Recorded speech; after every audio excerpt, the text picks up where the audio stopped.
Yeah, there were quite a few protesters. I'm not sure about 20,000. The Ministry of Interior just reported this evening that 10,000 protesters had descended on Tahrir Square, which is the central square here in Cairo. Mm-hmm. And I'm sure that throughout the country you can count in the tens and tens of thousands of people.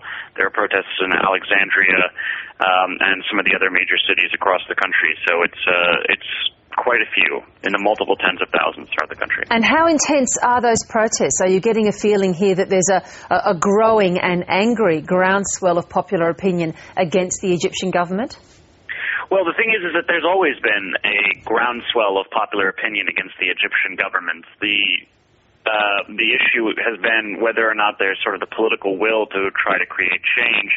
And I think now, with the events in Tunisia that have just happened, a lot of it sort of removed a psychological barrier from a lot of Egyptians who kind of felt like their countrymen wouldn't necessarily be going out to affect change in any real way. I mean, we've been talking about Hosni Mubarak has been around for 30 years, and he's been rather unpopular for quite a number of those years. But only now are we starting to see some real action against him. But the protesters are planning on spending the night in Tahrir Square, so we're going to have to see in the morning how long this is going to last.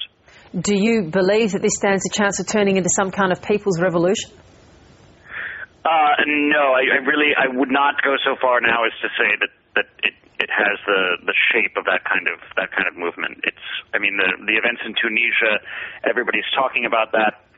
But really, Tunisia operates under a very different system of governance, where the military might not have been quite as connected with the government. And here in Egypt, the military is quite connected to the government, and so it would be very hard for the military to sort of disassociate itself from the regime and ask it to leave, as they did in Tunisia.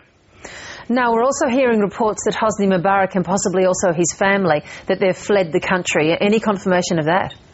I haven't heard any confirmation of that. It would seem from where I'm sitting that it would be unlikely that President Mubarak would leave the country because of protests on the street. However, I have heard rumors to that effect, but it would be really rather difficult to confirm that at the moment. All right.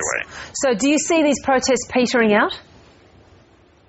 No, from what I understand, and I haven't been on the street for the last couple of hours, but from what I understand is that people are hunkering down and they're ready to spend the night in Tahrir Square, and people are distributing blankets and food to some of the protesters. So I don't see this petering out within the next maybe 24 hours. Maybe it'll be strengthened when Egyptians see on television that their fellow Egyptians have taken to the street and that there is this political will to actually create change. But it's hard to say right now.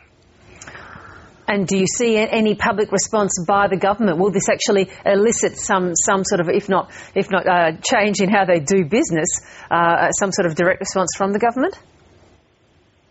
Well, the government has addressed reporters in an email that was distributed this evening, in which they just said that they support people's right to express their opinions, and that they've been opening up the public space to allow for more opinions to be expressed, and all of that is true to some extent. But they did blame the Muslim Brotherhood for some of the violence that happened tonight, and it's kind of hard to tell if the government is actually going to be taking any strong measures in terms of policy or in terms of the way they do business here because of these protests.